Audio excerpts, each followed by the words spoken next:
Channel لاجواب T V dramas. ہم حاضر ہوئے ہیں ڈرامہ سیریل خئی کی ایپیسوڈ نمبر 6 کے ساتھ۔ جیسا کہ ہم سب جانتے ہیں کہ ڈرامہ سیریل خئی کی ایپیسوڈ نمبر 5 میں جب بادل کو نشانہ بنانے کے لیے چنار خان اپنے بیٹے سے کہتا ہے تو اس کا نشانہ چھوٹ جاتا ہے، اس لیے وہ اسے پنشمنٹ دیتا ہے اور ایک درخت کی شاخ کے اندر ایک سوئی رکھ دیتا ہے، اسے کہتا ہے کہ تمہیں نشانہ باندھ کر اس سوئی کو گرانا ہے۔ وہ مسلسل فائر کر رہا ہوتا ہے مگر اس کے سبھی نشانے چھوٹ جاتے ہیں۔ یہ سارا منظر پاس کھڑی اس کی کزن گلاب خان کی بیٹی دیکھ رہی ہوتی ہے۔ آخر کار دراب خان چنار خان سے کہتا ہے کہ بس کر دو، تم کیا آج ہی اسے نشانہ باز بنا دو گے؟ اسے لے کر آؤ اور اسے کھانا کھلاؤ۔ چنار خان اپنے بیٹے کو لینے کے لیے جاتا ہے۔ چنار خان اور اس کی بیوی بھی پیچھے پیچھے جاتی ہے۔ جیسے ہی چنار خان وہاں پہنچتا ہے تو وہ نشانہ لگا لیتا ہے اور اس سوئی کو گرا دیتا ہے، اور نشانہ لگاتے ہی وہ بہت خوش ہوتا ہے۔ گلاب خان کی بیٹی جو کہ دوسری منزل پر کھڑی یہ سب دیکھ رہی ہوتی ہے، فوراً سے وہاں سے چھپنے کی کوشش کرتی ہے اور ابیرہ کے کمرے میں جا پہنچتی ہے۔ ابیرہ اسے دیکھ کر بڑی حیران ہوتی ہے اور بریرہ کہتی ہے کہ تم میرے کمرے میں؟ تو وہ کہتی ہے ہاں، اچانک ہی یہاں آ گئی۔ اور چنار خان کا بیٹا بھی وہاں سے فائر کرتا ہوا سیدھا بریرہ کے کمرے میں آتا ہے۔ جیسے ہی کمرے میں پہنچتا ہے تو وہاں دیکھتا ہے کہ اس کی کزن بھی وہیں بیٹھی ہے۔ وہ اسے بات کرنے کی کوشش کرتا ہے مگر بات نہیں کر پاتا۔ اتنے میں اندر زمدہ آتی ہے اور زمدہ بریرہ کو کہتی ہے کہ جلدی سے باہر آئیں۔ زمدہ بریرہ کو اس لیے باہر بھیجتی ہے تاکہ وہ دونوں آپس میں بات کر سکیں۔ وہ اس سے بات کرتا ہے اور اسے کہتا ہے کہ باچا خان آ رہا ہے اپنے بیٹے کے ساتھ اور اب تمہاری شادی طے ہونے والی ہے، تم کیا کرو گے؟ تو وہ اسے کہتی ہے کہ کوئی حل نکالیں گے۔ اتنے میں زمدہ اندر آتی ہے اور اس سے کہتی ہے کہ محبت عزت کی طرح ہوتی ہے، اگر کوئی لے جائے تو بڑا نقصان ہوتا ہے۔ یعنی کہ وہ اسے اکسا رہی ہے کہ یہ دونوں بھاگ کر شادی کر لیں، اپنے ماں باپ کے ساتھ بغاوت کریں اور اس کا بدلہ پورا ہو۔ زمدہ انہیں بہت زیادہ اکسانے کی کوشش میں لگی ہوئی ہے۔ زمدہ چھت پر لے جاتی ہے اور لڑکی کو اور اسے کہتی ہے کہ کیا تم اپنے پیار کی قربانی دو گی؟ تو وہ اس سے کہتی ہے میرے پاس اس کے علاوہ کوئی حل نہیں ہے، مجھے یہ قربانی دینی ہوگی۔ دونوں وہاں بالکنی پہ کھڑی باتیں کر رہی ہوتی ہیں کہ نیچے دراب خان کھڑا سن لیتا ہے اور ان سے کہتا ہے تم یہاں کھڑی کیا کر رہی ہو آدھی رات کو؟ تو وہ اسے بتاتا ہے کہ یہاں سے چلی جاؤ۔ وہ زمدہ اسے کہتی ہے کہ ہم دونوں شادی کی تیاری کے بارے میں بات کر رہے ہیں۔ دوسری جانب زمدہ کو یاد آتا ہے کہ بادل یہاں پر آیا تھا اور بادل زندہ ہے، یعنی کہ وہ اب اس مسئلے کا کوئی حل نکالے گا اور ان سب سے انتقام لینے کے لیے میرا ساتھ ضرور دے گا۔ دراب خان اور چنار خان جا رہے ہوتے ہیں۔ دراب خان چنار خان سے کہتا ہے کہ آج تمہارا بھائی باچا واپس آ رہا ہے، اسے لینے کے لیے تمہیں ایئرپورٹ جانا ہوگا۔ زمدہ ان کی باتیں سن رہی ہوتی ہے۔ زمدہ کو یاد آتا ہے کہ بادل ہر جمعرات کو مزار پر جاتا تھا درگاہ میں چادر چڑھانے کے لیے۔ اسے یاد آتا ہے کہ اس نے ایک بار اس کے نام کی چادر چڑھائی تھی، تو وہ ارادہ کر لیتی ہے کہ اسے وہاں جانا ہے۔ وہ وہاں جانے کی تیاری کر لیتی ہے۔ زمدہ چنار خان کے پاس جاتی ہے اور اسے اجازت لیتی ہے کہ میں مزار پر جانا چاہتا ہوں۔ چنار خان اسے کافی ٹالتا ہے مگر زمدہ اصرار کرتی ہے کہ مجھے وہاں جانا ہے کیونکہ میں چاہتی ہوں کہ میں وہاں جا کر شادی کی خیر خیریت سے شادی ہو، یہ دعا کروں گی اور چادر چڑھاؤں گی۔ چنار خان پہلے تو نہیں مانتا مگر پھر کسی نہ کسی طرح مان جاتا ہے۔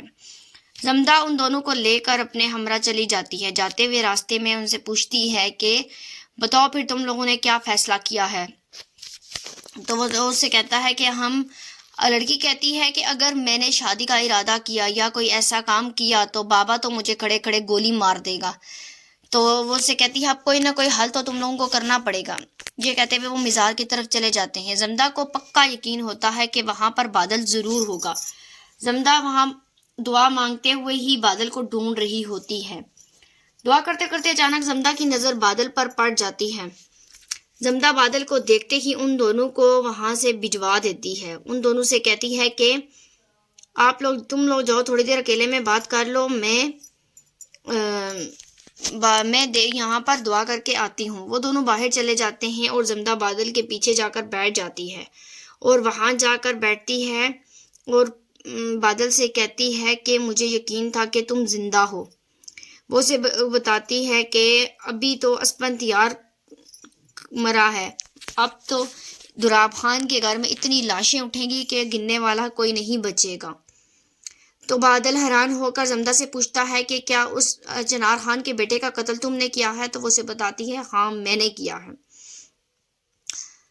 اور پھر وہ دونوں آپس میں فیصلہ کرتے ہیں کہ کیا کرنا چاہیے۔ لڑکی کہتی ہے کہ اگر میں نے بغاوت کی تو بابا مجھے مار ڈالے گا، اور اگر تم نے بھی ایسا کوئی قدم اٹھایا تو تمہیں بھی مار دیا جائے گا۔ وہ دونوں خیال سوچ رہے ہوتے ہیں کہ اگر ہم دونوں گھر سے بھاگے تو دونوں ہی مار دیے جائیں گے۔ بادشاہ خان گھر میں پہنچ جاتا ہے۔ وہ اپنے بیٹے اور بیوی کی ہمراہ گھر آتا ہے۔ سب ہی بہت خوشی کے ساتھ اس کا استقبال کرتے ہیں۔ زمدہ یہ سب سین چھت پر کھڑی دیکھ رہی ہوتی ہے۔ جب چنار خان کا بیٹا بادشاہ خان کے بیٹے کو دیکھتا ہے تو آگ بگولا ہو جاتا ہے۔ وہ سب لڑکیاں الگ ہو کر بیٹھ جاتی ہیں اور سب لڑکے ایک طرف بیٹھ جاتے ہیں۔ دراب خان ان سب کو بادشاہ خان اور اس کے بیٹے کو بتا رہا ہوتا ہے کہ کیسے اس نے درویش خان کی ساری فیملی کو قتل کر دیا۔ تو بادشاہ خان کہتا ہے بابا آپ نے اچھا کیا ہے، دشمن کو موقع پر ہی ختم کر دینا عقل مندی ہے۔ وہ سب یہی باتیں کر رہے ہوتے ہیں اور زنانہ میں لڑکی جو بادشاہ خان کی بیوی ہے وہ سب سے ملتی ہے اور مل کر کہتی ہے کہ سب ہی بہت ٹھیک ٹھاک ہے، میں چنار خان کی چوتھی بیوی کے ساتھ ملنا چاہتی ہوں۔ تو زمدہ کی جٹھانی اسے بتاتی ہے کہ وہ بہت ہی خوبصورت ہے، اگر تم دیکھو گی تو دیکھتی ہی رہ جاؤ گے۔ اتنے پر چنار خان کی دوسری بیوی جل کر راکھ ہو جاتی ہے اور کہتی ہے بس اتنی بھی خوبصورت نہیں ہے جتنی تم اس کی خوشامد کر رہی ہو۔ تو اسے اس کی جٹھانی کہتی ہے ہاں تم تو اس کی تعریف سن ہی نہیں سکتی۔ اتنی دیر میں زمدہ وہاں آ جاتی ہے۔ وہ زمدہ کو دیکھ کر بادشاہ خان کی بیوی بہت خوش ہوتی ہے اور کہتی ہے ہاں تم تو واقعی میں بہت خوبصورت ہو، بالکل پھولوں جیسی ہو۔ اتنے میں بادشاہ خان کا بیٹا اندر آتا ہے اور زمدہ سے ملتا ہے۔ وہ فوری زمدہ کے آگے ہاتھ کر دیتا ہے، مگر پھر اسے یاد آتا ہے کہ ان کے ہاتھ نہیں ملایا جاتا۔ وہ سب کو سلام کرتا ہے اور واپس چلا جاتا ہے۔ غلاب خان کی بیوی اپنی بیٹی کو کہتی ہے کہ تم پڑھ لکھ لو، کیونکہ پڑھ لکھ لو گی تو اچھا رہے گا تمہارے لیے، کیونکہ تمہاری شادی ایک پڑھے لکھے انسان سے ہو رہی ہے اور تم شادی کر کے گھر سے چلی جاؤ گی۔ تو اگر پڑھی لکھی ہوگی تو میاں کی غلامی نہیں کرنی پڑے گی، اور اگر اسی طرح جاہل رہی تو اس کی غلامی کرنی پڑ جائے گی، اس لیے تم پڑھائی پر توجہ دو۔ تو وہ اپنی ماں سے کہتی ہے میرا بالکل بھی پڑھائی میں دل نہیں لگتا، میں نہیں پڑھنا چاہتی۔ اگلے ہی دن وہ صبح باہر اپنے لان میں نکلتی ہے کہ وہاں دیکھتی ہے کہ بادشاہ خان کا بیٹا جس سے اس کی منگنی طے ہوئی ہے اس کے سامنے آ کر کھڑا ہو جاتا ہے اور اسے وہاں روک لیتا ہے۔ اسے کہتا ہے کہ میں تم سے بات کرنا چاہ رہا تھا مگر مجھے موقع ہی نہیں ملا، میں تمہیں بہت دیر سے ڈھونڈ رہا ہوں۔ اس پر وہ اسے جان چھڑانے کی بہت کوشش کرتی ہے، آگے پیچھے ہوتی ہے، مگر وہ اسے آخر روک ہی لیتا ہے۔ یہ سارا ماجرا زمدہ پیچھے کھڑی دیکھ رہی ہوتی ہے اور اتنے میں چنار خان کا بیٹا زوردار آواز لگاتا ہے اور کہتا ہے اور اس کو بلاتا ہے، تو وہ لڑکا ڈر جاتا ہے اور وہ لڑکی اندر چلی جاتی ہے۔ ڈرامہ بہت زیادہ دلچسپ ہو چکا ہے اور بادل خان نے زمدہ کو ایک موبائل بھی دیا ہے تاکہ بادل خان اور زمدہ ایک دوسرے سے رابطے میں رہیں اور پھر بدلہ لینے میں آسانی ہو۔ بادل کا دیا ہوا موبائل زمدہ نے اپنے دوپٹے میں چھپا کر گھر لے آتی ہے اور اپنے پاس رکھ لیتی ہے۔ بادشاہ خان کو اس بات کا شک ہو چکا ہے کہ زمدہ بادل خان کے بارے میں جانتی ہے۔ وہ بڑی حیرت کے ساتھ زمدہ کے پاس آتا ہے اور اس سے پوچھتا ہے کہ تمہارا وہ کزن جس سے تمہاری شادی ہونے والی تھی؟ تو وہ اسے کہتی ہے ہاں بادل۔ تو کہتا ہے کہ وہ بادل ہے۔ تو بادشاہ خان کہتا ہے بادل ہے یعنی کہ تم کیسے جانتی ہو وہ زندہ ہے؟ اگر تم جانتی نہ ہوتی تو تم کہتی کہ بادل تھا، کیونکہ ہم سب کو تو اس کے مر جانے کا انکشاف تھا۔ دوسری جانب چنار خان کا بیٹا اپنے باپ سے کہتا ہے کہ میں غلاب خان کی بیٹی کی شادی بادشاہ خان کے بیٹے سے نہیں ہونے دوں گا، کیونکہ میں اس کو پسند کرتا ہوں۔ اس بات پر چنار خان اس کے منہ پر ایک تھپڑ دے مارتا ہے اور کہتا ہے غلطی سے بھی یہ بات اپنے منہ پر مت لانا۔ کیونکہ اس کا رشتہ طے ہو چکا ہے اور بادشاہ خان یہاں اپنی بیٹی کی شادی کرنے کے لیے آیا ہے، اس لیے اب ایسا کچھ نہیں ہو سکتا۔ وہ اپنے بیٹے پر چیختا چلاتا ہے اور اسے واضح بتا دیتا ہے کہ تمہاری یہ خواہش پوری نہیں ہو سکتی، اس لیے تم اسے بھول جاؤ۔ اسی کے ساتھ ڈرامہ سیریل خئی کی ایپیسوڈ نمبر 6 کا اختتام ہوتا ہے۔ ڈرامے کی مزید ویڈیوز کو دیکھنے کے لیے ہمارے چینل کو سبسکرائب کریں اور پلیز بیل آئیکن کو ضرور پریس کریں تاکہ آنے والی مزید نئی ویڈیوز کے نوٹیفیکیشن آپ کو ملتے رہیں۔